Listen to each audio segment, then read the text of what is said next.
Home prices in your state may finally be coming down. But here's the part no one is warning you about. Owning that home is becoming more expensive than ever. Insurance bills are exploding. Property taxes are climbing. Utility costs are breaking household budgets. So even as prices soften, millions of Americans are discovering a brutal truth. They are getting poorer inside cheaper homes. Buyers think they're gaining leverage. Sellers think the worst is over. But underneath both sides, the math no longer works. And in several U.S. states, this imbalance isn't a slowdown. It's a structural breakdown. So, which states are quietly draining homeowners dry, even as prices fall? And why does this threaten the future of American homeownership itself? What's unfolding across the U.S. housing market is not a typical downturn. This is not 2008, and it's not a short-term correction driven by panic selling or excess subprime debt. This time, the breakdown is quieter and far more structural. For the past decade, housing demand was fueled by four powerful forces: ultra-low interest rates, rapid population growth, aggressive investor activity, and the belief that prices would always rise. During the pandemic, those forces collided all at once.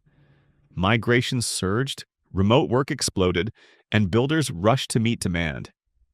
Entire regions, especially across the Sun Belt, expanded at record speed. Then the direction flipped. Interest rates reversed sharply, climbing above 6.5% and staying there. Remote work flexibility began to shrink. Migration patterns slowed or reversed, and thousands of newly built homes hit the market just as buyers stepped back.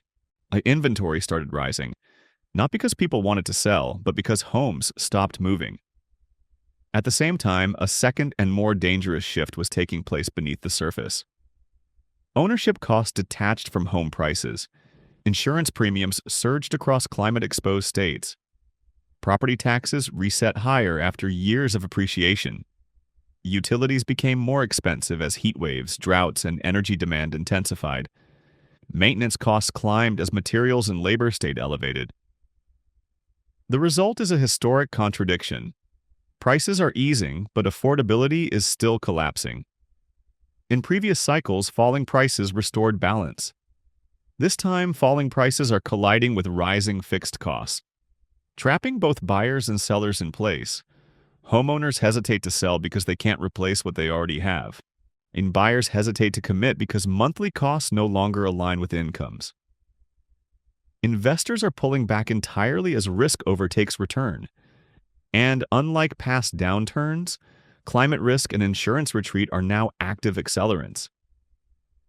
In some markets, homes aren't just expensive. They're becoming difficult to insure, finance, or even resell. This is why the current slowdown feels frozen rather than chaotic. Transactions are stalling, listings are aging, confidence is eroding slowly, month by month.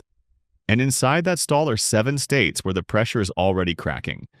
Before we break them down one by one, remember this. What you're about to hear isn't speculation. It's what happens when a housing system built on momentum loses it.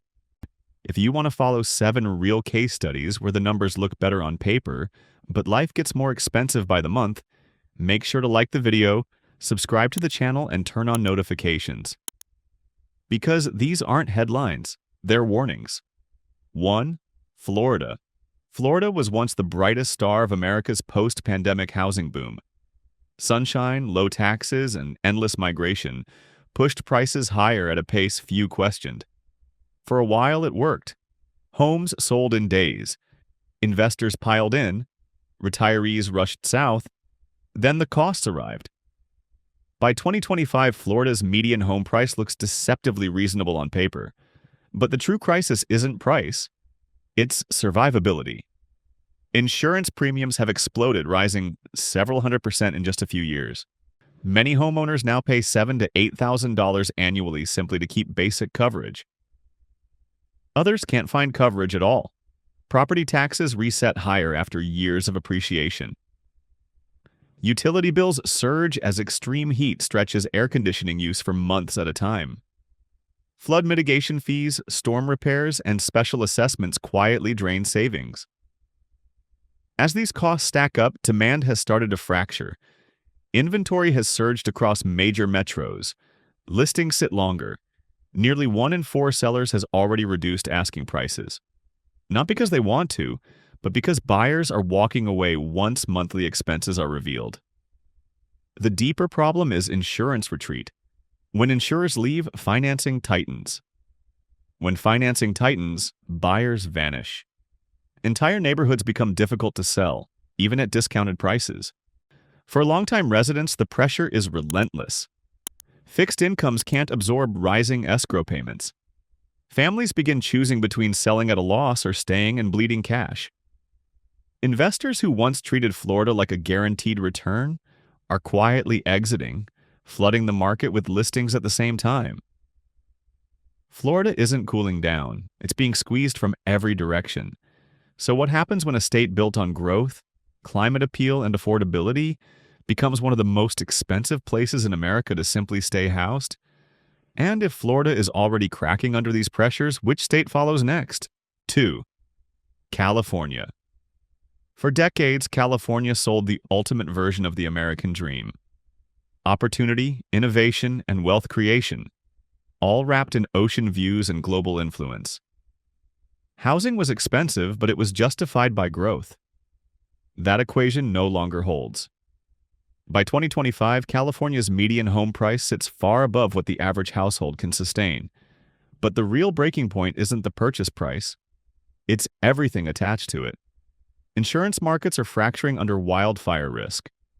In many regions, coverage is either unaffordable or unavailable, forcing homeowners onto last resort plans with limited protection and higher costs.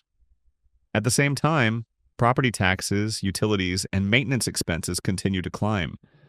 Extreme heat, drought, and repeated fire seasons punish aging housing stock year after year. But even owners who locked in low mortgage rates are seeing monthly costs rise sharply. As affordability collapses, behavior changes. Homes are sitting longer. Price reductions are spreading. More than a third of listings in major metros have already been marked down, yet buyers remain cautious. High borrowing costs combine with insurance uncertainty to freeze demand. The pressure is pushing people out. Population decline is no longer a theory, it's a trend. Workers are relocating to lower-cost states. Employers are following. When jobs leave, housing demand weakens further, feeding a cycle that's difficult to reverse. California's housing system was built for perpetual appreciation. It assumed rising incomes, endless demand, and stable risk. Climate volatility and cost inflation have shattered those assumptions. Now the state faces a harsh reality. Homes designed for millionaires in an economy that no longer supports them. So when a market priced for wealth loses both people and confidence, how long can it hold together? And if California, once seen as untouchable, is bending this far, which state is next to feel the strain? 3. Texas. Texas was marketed as the great escape. No state income tax, expanding job markets, housing that still felt attainable. During the pandemic surge, millions bought into that promise, driving prices up at a historic pace. For a while, Texas looked unstoppable. But by 2025, the foundation of that growth is starting to crack. Home prices across the state surged nearly 60% in just a few years, far faster than wages. When interest rates rose and migration slowed, the imbalance became impossible to ignore. Inventory began climbing sharply, especially in cities that absorbed the largest inflows. Homes are sitting longer. Price reductions are spreading. In some markets, buyers now have leverage, but few are eager to use it. The reason is cost shock. Texas may not have a state income tax, but ownership costs have surged from every other direction. Property taxes continue to reset higher. Insurance premiums have jumped sharply, particularly in storm-exposed regions. Summer utility bills are climbing as extreme heat strains the grid for months at a time. For many households, monthly housing costs now exceed what initially drew them to the state. The economic picture is also shifting. Construction activity is slowing as demand softens. Energy markets are volatile. Yet employers who once fueled nonstop hiring are growing cautious. As job certainty fades, housing demand follows. What makes Texas especially vulnerable is how much of its boom depended on momentum. Population growth was assumed to be permanent. Energy was assumed to stay cheap. Affordability was assumed to self-correct. None of those assumptions are holding. Now sellers are facing a new reality, a market with more choices, more risk, and fewer buyers willing to commit. So what happens when the state built on growth discovers that growth itself was the fragile part? And if Texas is already losing altitude, which state feels the drop next? 4. Arizona. Arizona's housing boom was built on a simple promise: sunshine, space, and relative affordability. Cities like Phoenix and its surrounding suburbs absorbed wave after wave of new residents. Retirees, remote workers, and investors chasing growth in the desert. For years, demand seemed endless. By 2025, that illusion is fading fast. Home prices surged far beyond what local incomes could support. When mortgage rates climbed, buyers stepped back almost immediately. Inventory rose sharply. Listings began to age. Price cuts spread across entire developments that once sold out before foundations were poured. But price weakness isn't the core problem. Arizona is colliding with a harsh reality of cost and climate. Summer electricity bills now rival mortgage payments as extreme heat stretches well beyond traditional seasons. Water restrictions are tightening as reservoirs shrink. Insurance premiums are climbing in response to wildfire risk and flooding events that were once considered rare. These pressures are changing behavior. Retirees who moved in for predictable expenses are rethinking their plans. Remote workers, no longer fully remote, are reassessing whether desert living makes financial sense. Investors who counted on endless inbound migration are listing properties at the same time, flooding the market with supply. New construction tells the story clearly. Projects have slowed or stalled midstream as demand weakens. Entire subdivisions sit partially completed, waiting for buyers who haven't returned. Arizona's economy leans heavily on growth itself: the construction, real estate services, and population expansion. When people stop arriving, the system loses its fuel. The most dangerous shift may be psychological. Once residents begin to associate a place with rising costs and declining livability, recovery becomes far more difficult. So what happens when a market built on sunshine starts to feel unbearable? And if Arizona's migration story is reversing, which state is next to face the consequences? 5. Nevada. Nevada's housing market has always been tied to confidence. When money flows, Las Vegas expands. When confidence breaks, the fallout is swift and unforgiving. For years, the state rode a wave of tourism recovery, investor speculation, and aggressive construction. It looked like momentum had returned for good. By 2025, that confidence is cracking again. Home sales have slowed sharply while active listings continue to climb. And entire neighborhoods in and around Las Vegas now display rows of for sale signs, many of them unchanged for months.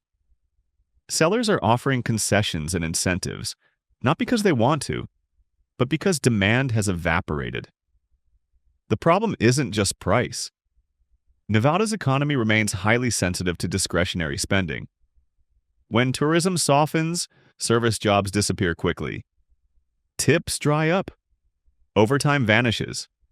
And homeowners who rely on variable income fall behind faster than in more diversified economies.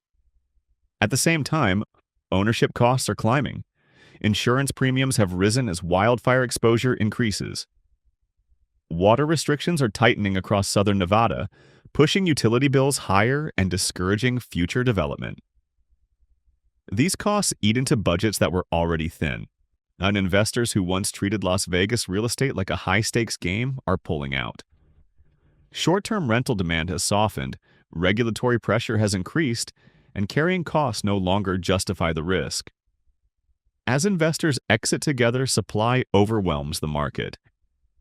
Construction is beginning to buckle under its own excess. New projects are delayed or canceled. Unsold homes sit unfinished. Developers who once couldn't build fast enough are now focused on damage control. Nevada's danger lies in its speed. When growth stalls here, it doesn't slow, it drops. So if this feels eerily familiar, the question isn't whether Nevada has seen this before. It's whether the state is prepared for how hard it could hit this time. 6. Colorado. For years, Colorado's housing market felt insulated from reality. Mountain views, outdoor lifestyles, and an influx of high-income buyers turned cities like Denver, Boulder, and Fort Collins into magnets for wealth. Prices soared and few questioned whether the climb was sustainable. By 2025, that confidence is eroding. Home prices across Colorado remain elevated, but demand has weakened sharply. Inventory is rising, especially in higher-end segments where listings now linger for months. What once sold instantly now waits, sometimes quietly, sometimes desperately. Luxury has become a liability. Many of the buyers who drove Colorado's boom were remote workers, second homeowners, or investors seeking lifestyle assets. As remote work contracts and discretionary spending tightens, those buyers are hesitating. Some are listing properties all at once, flooding the market with expensive homes that fewer people can afford or justify. The strain goes beyond pricing. Insurance costs are climbing as wildfire risk intensifies. Utility bills rise during extreme weather swings. Property taxes reset higher after years of appreciation. Even affluent households are beginning to question the cost-to-value equation. Tourism, another pillar of Colorado's economy, is showing cracks. Unpredictable snowfall, wildfire smoke, and rising travel costs are dampening visitor numbers. When tourism softens, service employment weakens, and housing demand follows. Rental markets are also shifting. Vacancies are rising as renters push back against high prices, signaling that affordability limits have been reached. When renters leave, investors lose their safety net. Yet Colorado sold a lifestyle premium, but premiums only work when buyers feel confident about the future. Now, that confidence is thinning. So when a market built on aspiration loses momentum, does it stabilize? Or does it slide under the weight of its own expectations? And if even Colorado's luxury image can't hold demand, which state faces the final breaking point? 7. Hawaii. Hawaii looks like paradise in photographs. Ocean views, year-round warmth, and a global reputation that few places can match. For decades, buyers were willing to pay almost anything to own a piece of it. By 2025, that illusion is breaking down. Hawaii's median home prices remain among the highest in the nation, while household incomes lag far behind. The gap between what homes cost and what residents earn has stretched to an unsustainable extreme. Now, for many locals, ownership isn't difficult. It's impossible. But the real pressure comes after the purchase. Insurance premiums are surging as coastal risk, flooding, and wildfire exposure intensify. Utilities cost more on the islands than almost anywhere else in the country. Building materials, maintenance, and repairs are all inflated by geographic isolation. Even modest homes now require thousands of dollars each year just to remain livable. Tourism, the backbone of Hawaii's economy, is no longer a guaranteed engine of demand. As global travel slows and costs rise, short-term rentals are sitting empty. Condominiums that once sparked bidding wars now linger on the market for months. At the same time, residents are leaving. Local families are priced out and pushed off the islands. What replaces them are absentee owners, vacant luxury properties, and communities hollowed out by cost pressure. Hawaii's housing market reveals a dangerous truth. When prices disconnect completely from local incomes, demand becomes fragile and temporary. Once confidence slips, recovery is slow, if it comes at all. Paradise only works when people can afford to live there. So when a market survives on outside money rather than local stability, what happens the moment that money hesitates? And if even Hawaii can't escape the math, what does that say about the future of housing across the country? Across these 7 states, the pattern is no longer subtle. Different locations, different industries, different climates, but the same outcome. This housing downturn isn't being driven by collapsing prices alone. It's being driven by collapsing assumptions. For years, buyers were told that prices only move in one direction, that migration would never slow, that investors would always return, that rising values could outrun any increase in taxes, insurance, or utilities. Those beliefs built an entire system on momentum.